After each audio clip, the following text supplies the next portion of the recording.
Hey everyone, welcome back to Lights at Full, the podcast. Today I am joined with my other co-host, Brian Smith out of Boston, Massachusetts. Wow, Massachusetts. That was a tongue And people twister, think Brian. people think we have trouble talking. Yeah, crazy. The Oz, Pak the Ka at the Pak, all that fun stuff. Don't make me do it. Don't make me do it. You cannot actually put a vehicle into Harvard Yard, just so you know. Ooh, okay. I was about to say, Brian, as long as I've known you, I've never actually heard the Boston accent from you. So maybe one of these episodes we'll try to get it out of you. Drunk, tired, and angry. One of those, Okay. or all three of them. Yep.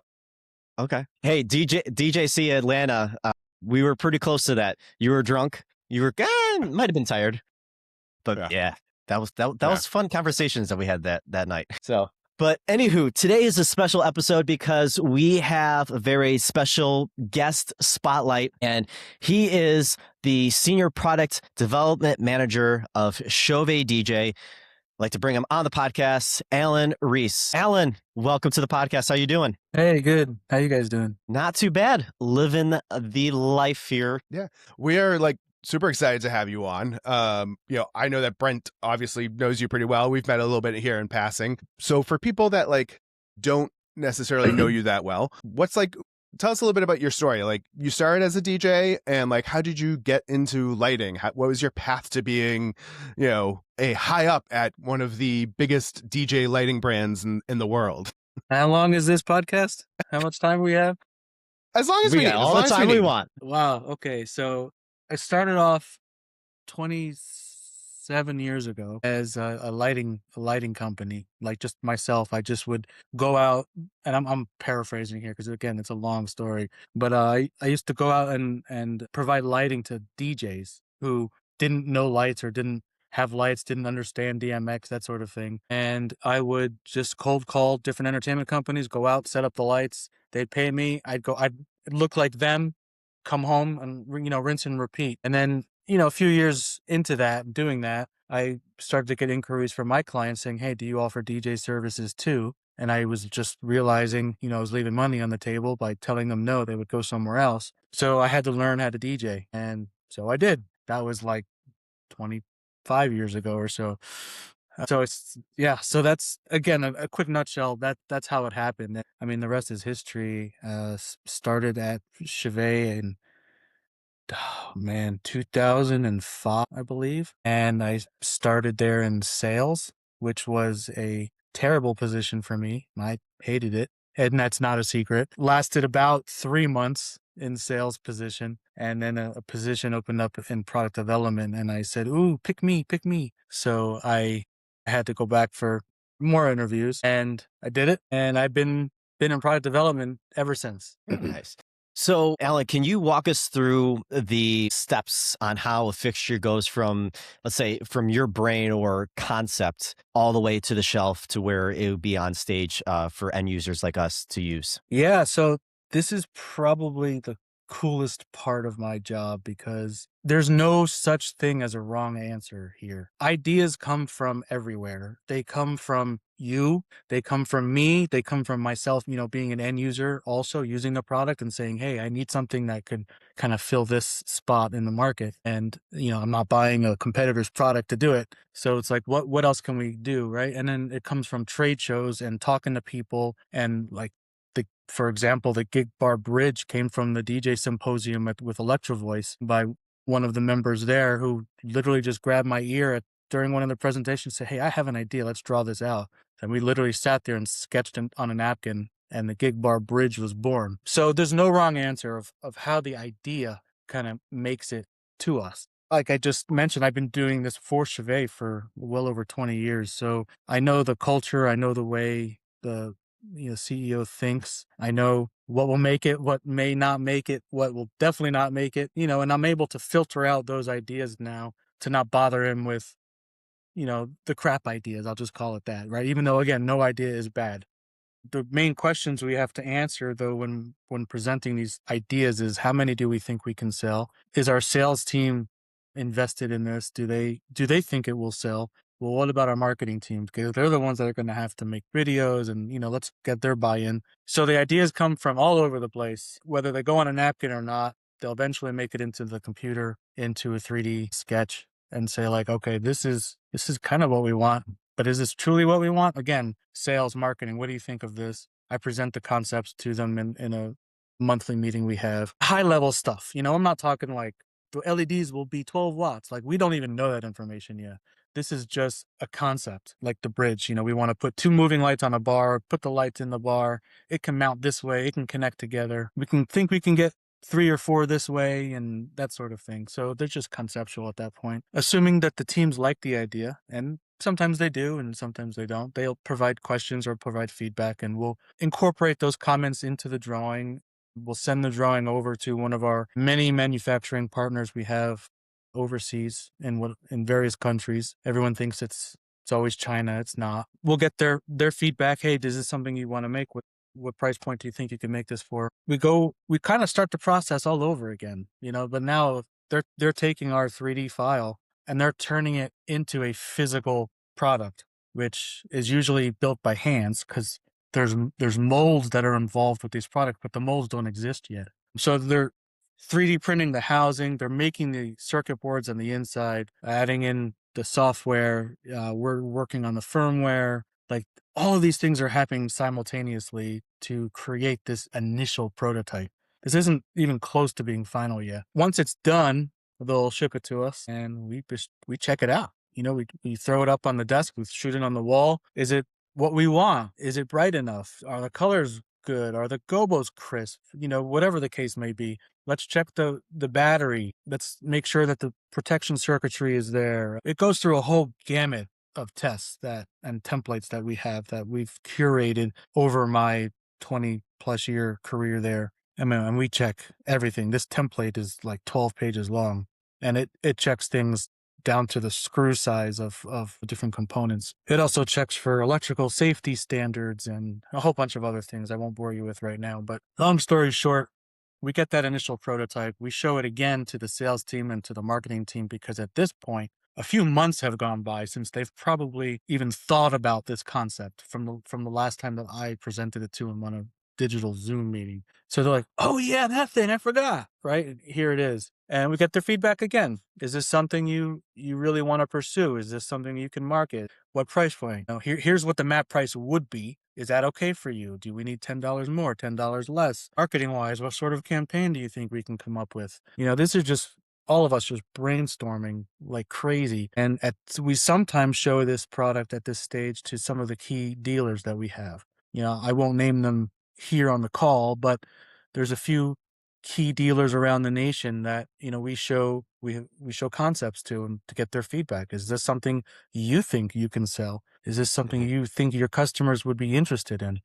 Because if the answer is no all around, we'll just kill the idea right there. Why waste any more R&D into something that they don't think that they can sell, and they're not sold on themselves? If there's no passion there, they ain't going to sell it. They're not going to push it. So it could die there, or it can just continue running and continue its legs and its journey. Assuming it makes the cut, we'll do a whole set of like evaluations and feedback comments, and we'll send that back to our manufacturing partner, and they will make those improvements, whatever it may be, whether it's hardware or software related, whatever. Sometimes the changes are drastic enough that we'll actually request a whole nother physical unit to check, because again, we've only had the one. We can't look at how are 2 of these going to look. What about the master slave? What's going to happen when this happens, or that, like, none of that can possibly happen yet with only one unit. So we'll get a revision in, we'll get some new firmware in, we'll check it again, and the process repeats.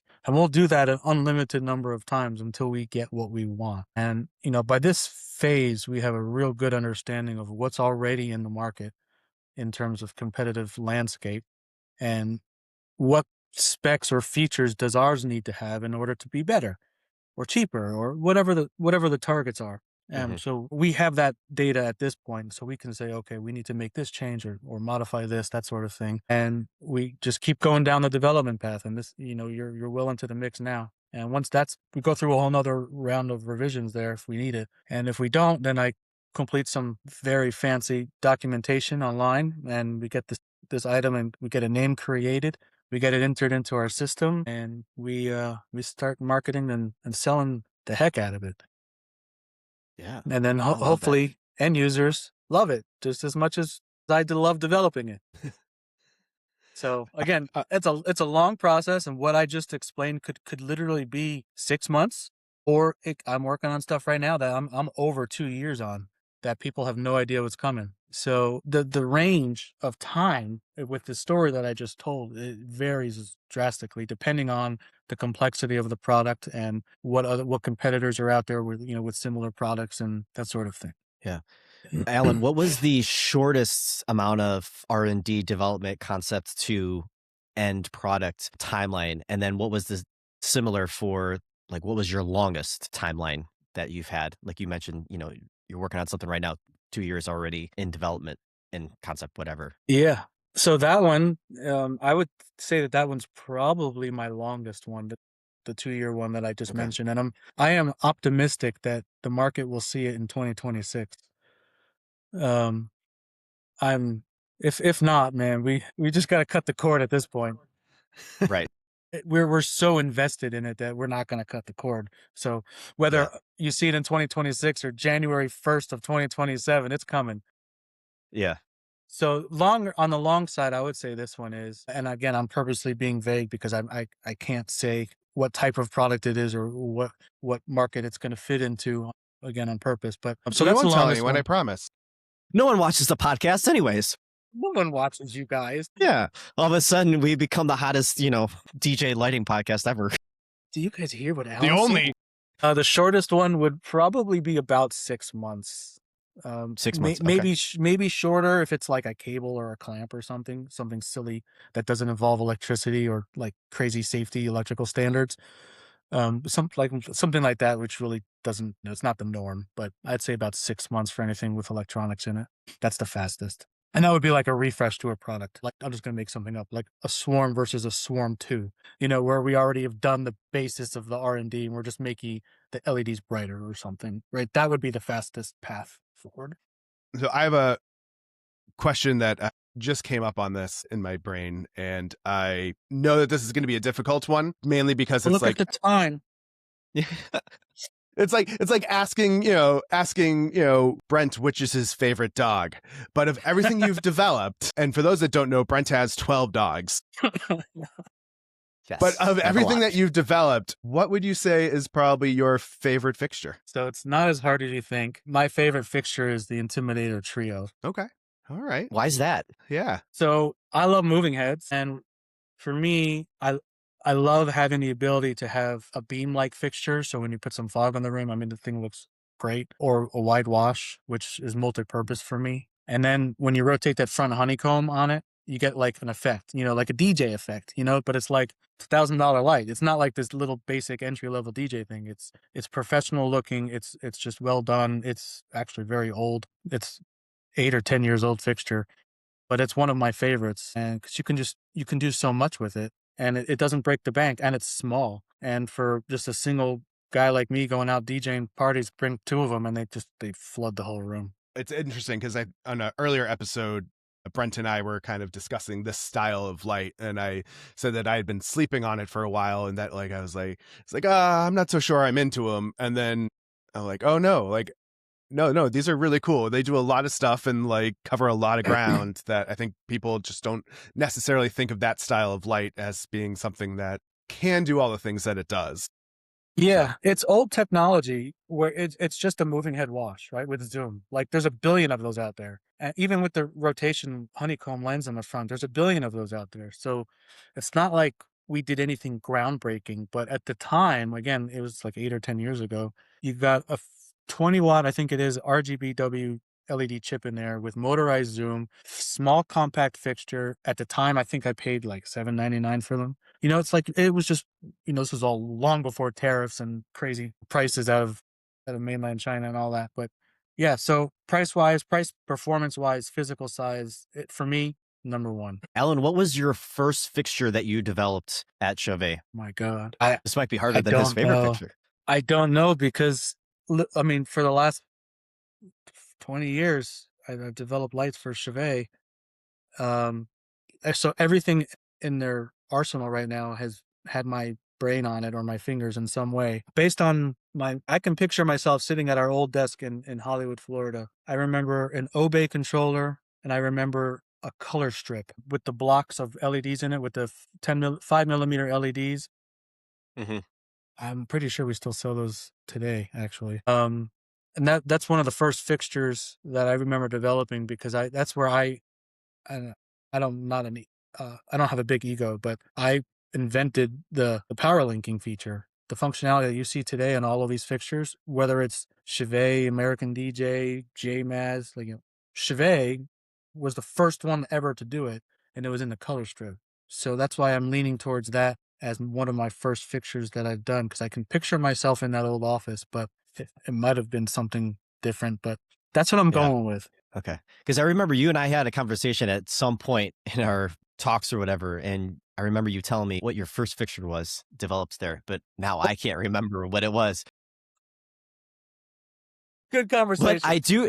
But I do remember that it was either the color strip fixture or it was like something that like was the precursor of what the core 5 or 3x1 looked like type thing. It was like 3 or 4 of those LEDs. But I also could be wrong core too. 3x3, core 3x1. Those came long after the color strip. Right. Yeah. The color strip, but like uses it was those, like that, but before it was like way it had before. to be the color It strip. had like the balls or whatever. I still have to say, to this day, the Core 3x3 was my favorite Chauvet fixture, and I am so sad that I sold mine. Man. Well, if you would have bought more, we probably still would keep it in stock. Yeah, that one, unfortunately, it lived a decent life, but in the end, it succumbed to low sales because it was big and bulky, but it was cool. Oh, yeah. Very cool. Sometimes DJs don't know what's in their best interest when it comes to lights. And I feel like that was like a prime example of like one of those lights that like, you should get this. Like, this is really cool. It throws a lot of light. It does a lot of cool stuff.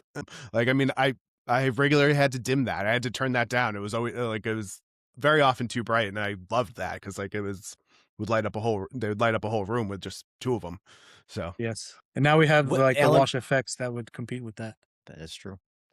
Allan, what's the hardest part about the product development process? The hardest part is getting all of the different minds that are at Chauvet on the same page. Okay. That is the hardest part because if they don't agree with the product, before it's developed and launched, it goes nowhere. So we got to get them all to agree, whether that's doing RGBA instead of RGBW or getting the price point down another $12, right? Whatever it is, I gotta appease everyone, and it's not always easy or possible. So that for me is the hardest part because we're such a big company. It's not like we can just say, okay, let's just that light looks cool. Let's go grab 200 of those. That looks cool. Let's slap our name on that and we'll buy 1,000 of those. Like that's not what we do at Chauvet, which is a whole nother topic of discussion, but that's the hardest part is getting everybody on the same page. Yeah. And you made the comment earlier about how when you were making these concepts and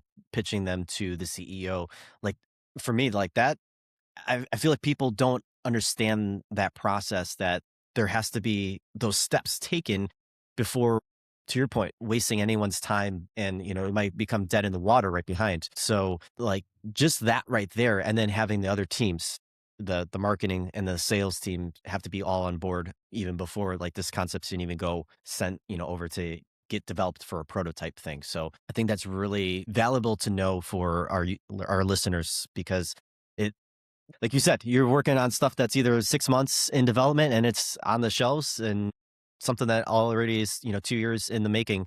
And you got to go through that whole process on that. There's another part of that not only is it just sales and marketing and product within the US, but it's sales and product and marketing globally. We have offices all over the world. I have to communicate, and I do, obviously, every day with European product team who manages France and Belgium and the UK and all of these other countries. And I need their feedback too, because what we choose to develop here, like a gig bar bridge or a gig bar, right?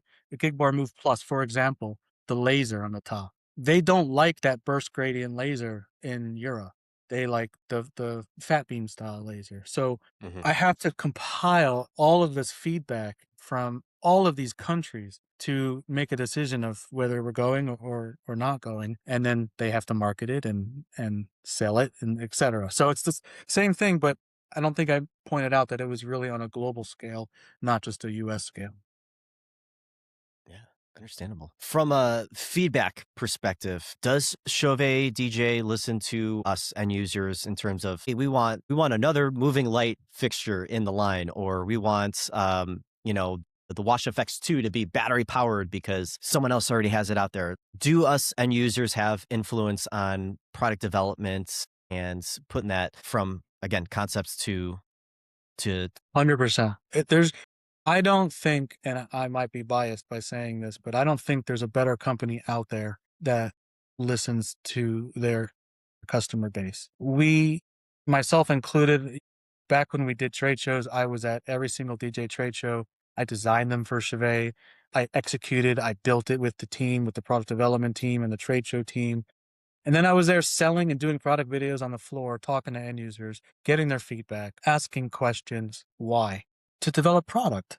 Because I know what I would use for my DJ setups, but I don't know what they would use. And I have to develop lights that are globally accepted, not just Allan Reiss accepted. So yeah, we listen. We get feedback from sales teams, from people like you when we go to trade shows together, from dealers when we travel. I travel with the sales team and we show them new concepts. There's a session or a section within the session every single time that I prompt for feedback. And I say, what's out there? What are you hearing? What do we need to change? What do we need to fix? Specifically from a product perspective, because that's what I'm in charge of. But if you've got complaints about anything, I'm all ears and I will relay the message. And I truly do. So yes, we listen to all feedback. Now, it doesn't mean it's going to actually make it to the end of and the product's going to see the finish line, because we might take that concept, show it to a dealer, and the dealer's like, I can't sell this. This is a piece of junk. And it's like, okay, we tried, right?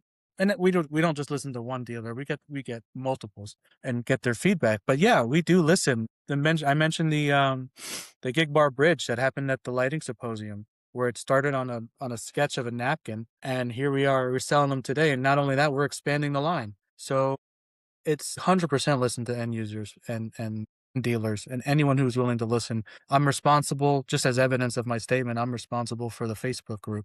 There's two of them, the ILS group and then the main Chauvet DJ one, and I'm the admin for it. I want to be able to see what people are saying. And I granted, I don't go on there every single day, but I do go on there and I do scroll and I do answer questions and I do see what people are saying. Some good, some bad. Some reporting issues that we've already corrected, and some are new issues. And it's like, oh, I need to check this. And sure enough, take a screenshot and I send it back to the guys with the engineers, and they check it, and it turns out, oh, it was user error. Okay, so I let it go. My point is, we are very involved with the community in all different ways. And so, yes, we listen. So obviously you get a lot of user feedback running the Facebook groups. I mean, I think that's great. I think a lot of DJs might not realize like how much like manufacturers are in there. The story of me getting started with SoundSwitch is like, I literally started the SoundSwitch user group because no one was using it and I wanted to find people that were using it. And then it became the official group. It's like, and it's a lot to keep up with all of this and figure everything out. So it's great to see like you get to see the feedback, you get to see how people are using the stuff that you've designed. Now, is there anything that, just whether it's your fixtures or just in general, is there any feature that you think that DJs are underusing or not, could be doing better, maybe just because they don't understand it or just because they're not in tune to the feature? Not necessarily. I don't think I would have a good answer for that specific question, but I can say that every DJ company, whatever, mobile entertainer, band member, whomever, has different needs. So they're going to use the Chauvet product or whatever product they choose to buy to fit those needs, whatever they may be. So I don't think I can think of an example to answer that. I can think of the opposite, where they would want, like, the ILS system, for example, to do XYZ, which is not what it's designed for. They want to make it do so many other things. It's like, no, that's where DMX lives. You can do that. So I have the opposite to your question, but not necessarily your question. No, and that's also a important point, I think, to make to the DJs that are listening or watching, is there are some things that you're not going to get it to do that, because that's not what it does. Yeah. There's a lane of that, for example, ILS, lives in. It's entry level. It's not programming. It's not DMX personalities.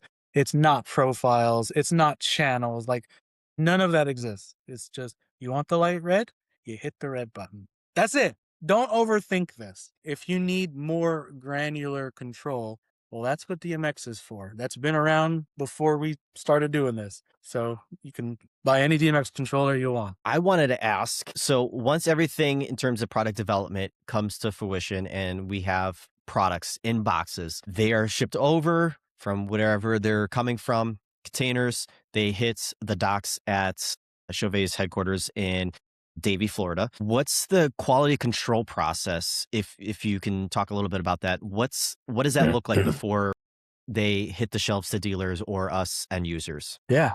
So crazy process. It's organized chaos. So if it's a new item, all new items get 100% QC. So, meaning if there's 1,000 of them on the container, guess what? We're checking 1,000 of them. So the QC team will crack open the boxes, lay them up on the tables. I'm not talking like a little picnic table. They're massive. I'm pretty sure you've seen them. They're, Oh, yeah. whatever, 100 feet long, right? And they hold hundreds of products anyway. So we check them all. A QC has a specific list that they follow depending on the product type. And then for each product that gets developed, the product manager submits like additional things to check. Maybe it was something that in the product's development was really a problem for us, and we just want to make sure that problem has gone away. So the product manager submits a form that tells the QC team what specifically to look for. They'll check those things. If it passes, we may not hear anything, meaning that's no news is good news. Generally speaking, they're like, hey, this new core part just arrived. Come check it out if you want to. But in the meantime, they're doing their checks.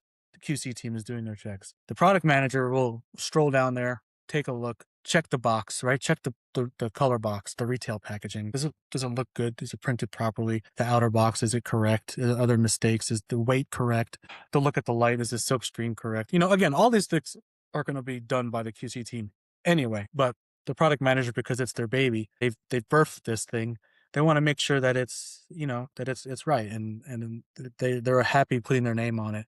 Assuming nothing major is found, the QC team will approve the container. It makes it back to the purchasing team, and they say, okay, sales, do your thing, right? Depending on when the product is scheduled to be launched. If there's a whole date, because we're not launching this for another, say, 3 weeks, then the products go back in the boxes and they just sit on the shelf for 3 weeks. Now, let's say the QC team finds some problems. The problems can range from colors that are not consistent or silk screens that are messed up, right? It could be anything. Maybe they uploaded the wrong firmware version to the fixture, right? And instead of saying Intimidator Spot, it says Intimidator Wash, right? Something like that. The product manager will work with our overseas manufacturing partner to correct the issue, whatever the issue is, software, hardware, whatever. Hopefully it's nothing too major, and hopefully they don't have to ship us additional components where our repair team would then have to crack open the unit, make the physical repair, and then QC has to check it again, right? Hopefully that doesn't happen. It's very rare, but it does happen. Okay, so that process happens, and then we get it right, and then we ship it out just like, sales is ready to do your thing. And then on the next container, because it's no longer a new item, right? Because we've already had a shipment, they'll pull 10%. If they find an issue with any of those 10%, they pull them all. If they find no issues with those 10%, they do not pull them all. We manage our workflow and our time and our resources. They put them on the shelf and they mark them as received, and they continue selling. So the QC process can be extensive. Hopefully not, but it can be if they do find something. Like you mentioned, I've seen those tables and how they open up every single fixture in their testing, and it's insane, but in a really great way, because you know that your fixtures are going to be what they're exactly supposed to be, not like what you said, a wash when it's supposed to be a spot type thing. So that's awesome. Yeah. I have seen DJs complain. They're like, they get a fixture and they see the runtime on it and it's like been used. And I've seen them complain like, they sold me a used fixture. What the hell? It's like, no. You got one that actually got tested by Chauvet on their bench. That's actually your best fixture because you know that one went through all the marks. 100%. And something they don't realize is that the timer starts when the light gets turned on at the factory. Like that's when it starts. Even though there's no covers or anything on the light yet, the light is still birthed from the inside, right? The light is shining red on their wall and they're doing their manufacturing and they're adding other things in and the light's running the whole time. So yeah, you're absolutely right. It goes through our QC process as well as the China QC process, and the hours add up. But I'd rather have a light with 10 hours on it, just like I'd rather have a car with 10 miles on it than one with 0, because that means no one checked it. Yeah, 100%. So how do you guys like test for like real world failure? Do you like take a light and then like try to kill it, or do you like? Yeah, it, it ranges from, once we have the final packaging, we call it a production line sample. So before the mass shipment is shipped, before it leaves the country, we'll fly in a few pieces for us to do our checks. And we actually drop the light like in its box, the way if it fell off the back of your truck, right? Like FedEx dropped it or whatever. We simulate that and we do it at different angles, at different, multiple times. And we check the packaging, we check the plastics, we check all of that stuff. What I totally forgot where I was going with that. What was your question? How do you try to kill a light? Yes. Okay. Thank you. But before we even get to that production line stage, we have the prototypes, and we have and we call it the pit in the product development area, which is second floor. If you ever visit the office, it's actually well hidden because we don't want people to see it. What we're testing, we do longevity testing. Being in South Florida, it's humid, it's hot, and those lights will sit up on the truss and just burn in. And that's after we've approved it. They'll literally just sit up there on full white, or if it's a moving head or a wash light or whatever it is, it's just all LEDs on at full, facing down, so that if anybody walking by sees a irregularity with the product, they say, oh, hey, product manager, you need to go check out this wash light because something's not right. And we've caught countless things before with burnt resistors and traces of the PC board because they overheated, that sort of thing, long before it went into production. Yes, we do all sorts of testing. We do try to break it, to an extent. Not going to drop it off a 3-story building type of thing, but yeah, it definitely goes through the paces electrically as well. We do something called a high pop test, which sends thousands of volts through the product just in case there's a short, in your electrical wall and something happens, right? The products meet all of those safety standards. So yeah, we do our damnedest. Interesting. A lot of stuff that people don't really realize what happens. It's like, oh, they're just buying something off the shelf. That couldn't be further from the truth. Kind of building off of the the testing and whatnot, I feel like the IP ratings are becoming a huge conversation, and kind of almost specifically like on the production higher end side, touring stuff, where IP rated fixtures are becoming the norm and the ask on riders for production shows, because they can handle the elements, but they also can handle the elements inside of a ballroom. At what point does the IP weatherproofing start costing more on the optical performance? Yes, immediately. You're paying for a sealed housing made out of whatever material, is necessary. And cooling then becomes an issue. Granted, there's IP rated fans, but you then have to have separate chambers, because if water can get in through the fan grates, water can't get into the rest of the fixture. Like, there's so many things that go into an IP rated fixture. Cost is probably number one. And just as an example, we have one moving head spot that's IP rated. That's the Intimidator Spot 60 IP. And just the mold of that fixture, of that one fixture, was 6 figures. So people don't understand what's really involved with an IP rated fixture. And that's why you don't see slim cars with an IP rated housing because nobody would pay the price. Right. If I've got to pay, I'll try to give you a real number. I bet you if I made a slim par IP rated, that the mold itself would probably be about $50,000. That doesn't include any of the R&D that goes into the light itself. That's just the mold. Would obviously increase the cost of the product by the time it reaches the end user, no matter how you look at it. So whether someone's willing to spend $99 on a light or $199, again, just making up a number, they're paying double the price for the IP rating. Most customers that, based on our research, will not pay that much more for an IP rated fixture. Some customers will, and we have to be very strategic with the fixtures that we develop as IP or not. And a great example of that is our shocker panels effects that we launched already. First bit of feedback we got was, why is it not IP? So we're doing an IP version now, but we're not killing off the previous one, right? We're keeping them both because not everybody is going to want to pay the premium for the IP rated housing. And we're doing our best to subsidize the cost in the light, meaning we're not, going from $499, whatever the map is, $499 to $999. We're not doing that. But there is an extra cost to Chauvet that we've chosen to absorb, a good portion of it. Our dealers absorb some of it too. End users are paying some of it, so there's just different business philosophies to get it to market at a reasonable price. Yeah. But yeah, IP rating, I've heard it, is all the rage, but then they hear the price point and like, no, I don't need it anymore. Yeah.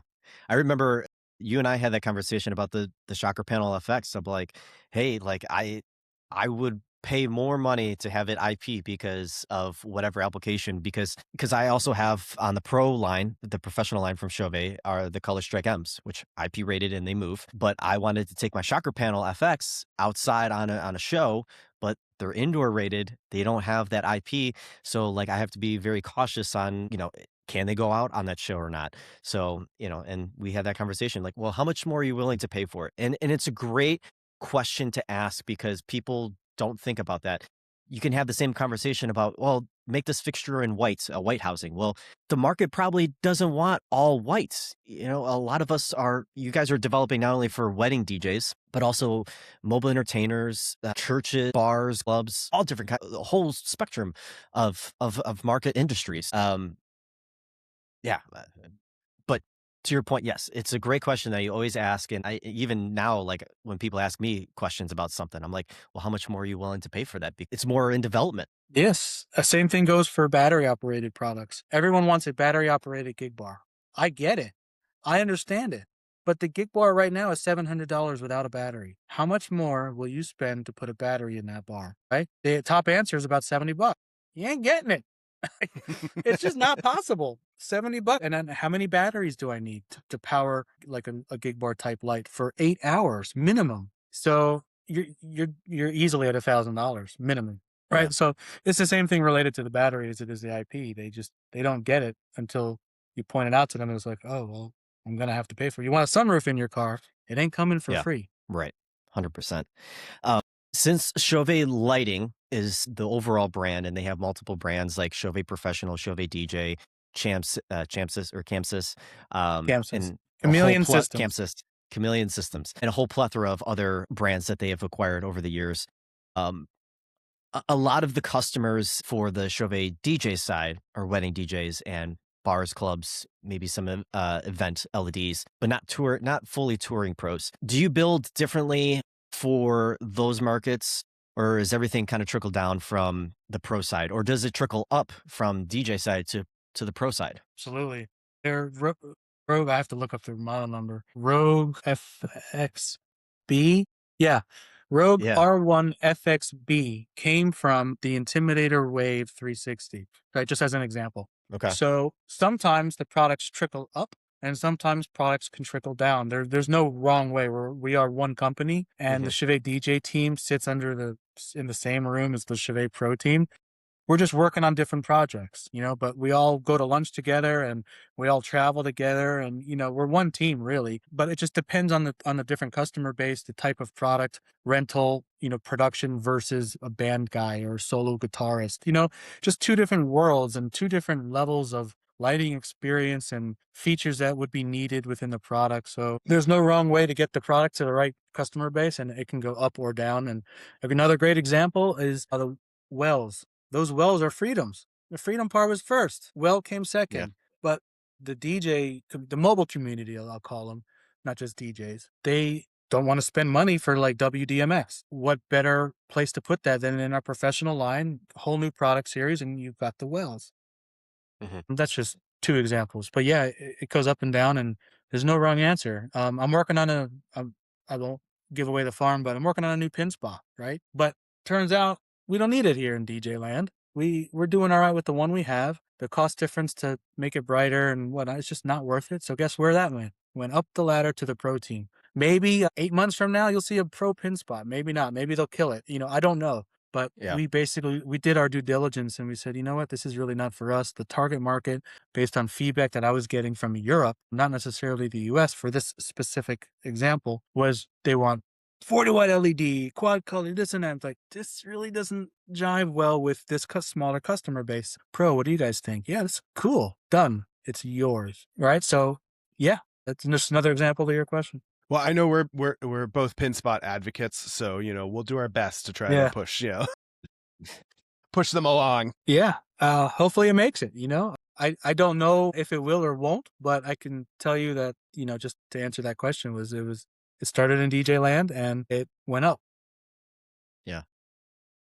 Interesting. The more you know. Kind of like and a there's couple more stuff last that questions. comes down too. Yeah. Is there anything that came from up top that became DJ land you can name? Yeah. Let me see when we're scheduled to release this so I'll say it. A new Intimidator spot has kind of come from Pro kind of down a little bit. And it's not a white LED spot. It's a color mixing spot for Intimidator. Brian. So excited. I'm so excited about that. So that's as much as I'll say. Yeah.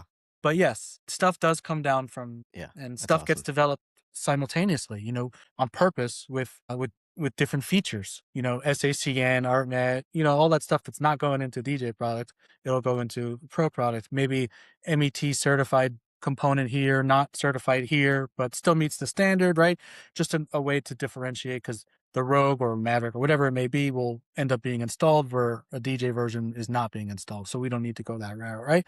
So yeah, it can go up, it can go down, or it can be pushed simultaneously with different feature sets. Yeah. Okay. So doing a little quick callback from episode 2, and listeners, if you haven't seen it yet, we talked about Chinese fixtures versus name brand fixtures. And we discussed a little bit about the CE and the UL certifications of those fixtures. A lot of them don't have them, and the name brands do have them. So, Allan, you're kind of like the expert on this. Can you kind of just give us like a quick, I wouldn't say elevator pitch, but just the information for our listeners to understand what the difference between, those certificates and things to watch out for? Yeah, for sure. There's a ton of them, and different products will have different certifications that may or may not pertain to them. So, for example, lasers. Those are governed by the FDA. Why it's the FDA, I have no idea. Food and Drug Administration here in the US manages lasers. Okay. Anyway, so they set how bright the laser can be, how big the diode can be, right? And I'm starting off easy here. So we have to follow their regulations. In Europe, regulations are different. If you're buying a China Direct laser-like product, you should check that it's FDA approved.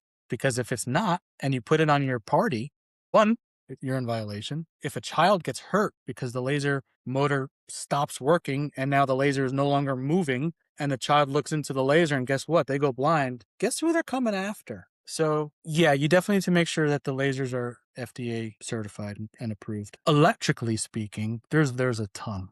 Right? There's CE, which consists of LVD, low voltage directive, EMC. There's ROHS for the quality of the soldering. There's MET, which is like a UL type of approval. They're kind of the same thing. Yeah, I'm assuming you've heard of a UL approval before.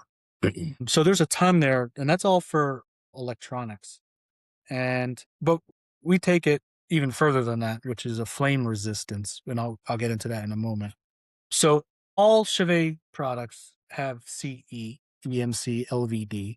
They all meet that criteria. And that criteria really doesn't really hold any water in the US though. Like you can look at say your computer speakers, and you can look at the back of it, and it'll say CE, it might say UL, that sort of thing. The CE really doesn't hold any water in the US, right? Which I know contradicts kind of the point of this conversation, but in Europe, it's required. So it's important. You can't import it without that approval. And that testing is done by a third-party lab. It's not done by like our factories or us. And it has to meet certain criteria. Things have to change, that sort of thing. And there's a bunch of tests that are done within that.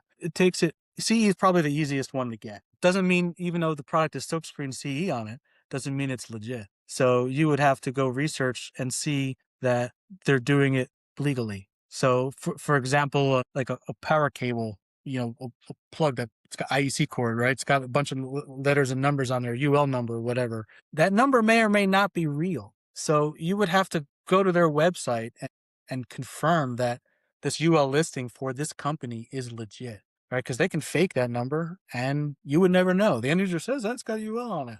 It's wrong. It's fake. Anyway, the other part of this is the UL and the MET stuff, where a third-party laboratory, whether it's done in China or here in the US, tests the product for any number of electrical things. It's also testing it for specifically safety related stuff and what happens if the situations. So for example, power supplies that have to be enclosed in a metal box or separated from other parts of the component or the other parts of the fixture, right? Because if the power supply should ever fail and you don't want it to be able to set fire to other components and thus, spreading, right? So there's a number of different tests that go on in the MET lab. And when you get an MET or an ETL or UL certification, the factory that actually produces the product gets inspected. One, they get inspected on their original setup of the testing process, but then they get inspected quarterly. So every year, there's multiple inspectors walking through the factory to ensure that they are building the product to the same standards at which the prototype was shipped to them. Because, I can build you one that's certified by UL, send it to the UL for testing, and then change every single component when it comes time for mass production. You would never know. But guess what? I'm holding a UL certificate right here, right? So it's important to know that there's a lot of these China direct companies don't follow any of these processes. Zero. So what you're getting, and I have purchased, and I don't want to mention their names here, but I have purchased China Direct product, whether it's a static wash or a moving head that you see on Facebook, and they're, because they're pushing out ad after ad, and YouTube, they just ship these lights to these YouTube guys, and they're like, look at this light. And again, I'm purposely not saying their name, but if you actually open those lights, you would be hopefully horrified because there are cables not connected, wires that are frayed, soldering that is not completed. So, and then you talk about like battery operated stuff. What happens when the battery says, I'm full, I don't need any more electricity, but you don't unplug the light, right? What do those lights do if there's no battery voltage protection? They'll overheat, they'll potentially explode, they'll set your house on fire and kill your cat. So if you remember, the FAA put out these special bags on every airline when Samsung had a lithium ion battery issue. If you remember, when phones in your pockets would just spontaneously combust, right? That's how volatile lithium ion chemistry is. And I know I'm a little off topic, but it all circles back to the product safety in terms of getting it electrically certified. We have to meet certain criteria that these other non-conforming products don't have. Well, guess what? Those tests cost thousands of dollars each. And there's no like, here's 4 lights, I want it all done together. Sometimes we can put, more than one together on a report, and sometimes you can't because the power supplies are different, the voltages are different, right? If there's too many differences, it has to be treated as a completely separate product. Well, all of that adds up. And it adds to the bottom line of the product. Not to mention the fact that those guys don't have a dealer network, they're selling direct, right? So they can cut out however many percentage points right there because they don't have a dealer to keep happy like we do. So when you add those things together, you're like, you will save a lot of money up front by buying a China direct light that has no safety regulations, no safety standards. It has no flame resistance whatsoever versus like a Chauvet light, which every single one will pass the test. You'll pay more for the light, but I mean, what's your house worth? I don't have a storage facility. I have my garage. My lights, my up lights, everything is in my garage, right? And everything is charged in my garage. overnight with a camera so that if anything ever does go, and a smoke detector, if anything ever does go wrong, the smoke detector automatically kills the power to the electricity. The motion in the garage, because it's overnight, there shouldn't be any motion, will trigger an alert to me to say, hey, there's something going on, right? And these are all with certified products. So imagine if they're not certified, what would happen? And I've seen it, it's true. It happens. And how are you going to call? You're going to call China? Okay, they'll send you another light. They'll send you 3 other lights or whatever. But you burned your house down. They're not going to send you another $500,000 to rebuild your house, right? Or you lost your animal along the way, and I know I'm harping on this, but it's true. So you will save a lot of money, but in the end, you will become our customer again, because at some point, the product will fail you, and the company you purchased it from will also fail you. So you might get lucky for a little while. Great. Enjoy it. But the product is not safe. And I can prove it. Breach. Yes. All right. This has been like a masterclass on R&D and product development and safety and like everything. Moving forward, we're going to close it out. I've got one last question for you. And, you may not be able to give away, totally understand, but like at like a 30,000 foot view as someone who is designing products, what do you think is the most surprising or most exciting direction that you see fixture technology going in the next few years? That's a good question. And so we are working on some technology, and I have to be strategic here with my words. We are Understood. working on some wireless technology that will make, say, setup easier for customers. Not necessarily like once everything is set up. This happens before that. So I'm not talking like DeFi, that sort of thing. I'm, again, purposely being vague. So I think that is probably the coolest thing that I can see in the near future. Yeah, I'll go with that as my answer for now. Or you can just tell us Technology and in we the just future are somehow wild. end the episode. Be like The Sopranos. Tune in later. Yeah, that's one thing that I've learned pretty quickly working at Chauvet is we don't share our pipeline with anyone, really. We don't want Rightfully our so. competitors to know what we're working on, because when we do release it, we want to catch them off guard. So I don't know how many competitors are listening to this or will listen to this once it's launched. So that's why I have to be strategic with my words. 100%. We definitely appreciate you giving us the 30,000 view of what's coming down. And I think that's important, how our industry is evolving. And, I was having a conversation with someone recently about like, we're going to get to a point where DMX becomes obsolete because everything is going to become, network based because of how intense, lighting is going to be with all this pixel mapping and all that fun stuff. But no, that is great. Allan, I know you're not really too much on social, but are there any, social media or anything that you want to drop for anyone to follow you or Chauvet DJ? Don't follow me. You'll be you'll be very disappointed. Social media wise, I do have a Facebook account, obviously, but I don't. That's for family and whatnot. I keep that pretty locked down.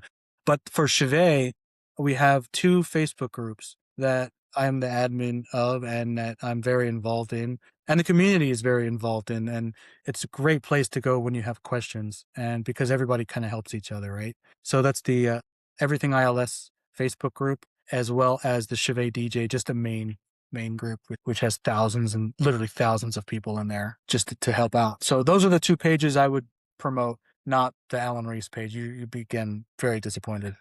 We'll definitely make sure that we link it in the bio and in the description below. But with that, thank you, Allan, so much for being on today's episode and sharing your wealth of knowledge of product development, how everything becomes what it is to market, and giving us all your 2 cents and your knowledge there. We definitely appreciate it. Hopefully down the road here, we can have you back on to talk a little bit more about other things that you do at Chauvet DJ. But I think with that, we're going to close out the episode. Please follow, like, share on YouTube, Spotify, and Apple Podcasts. And we'll see you next Tuesday. Take care, everyone.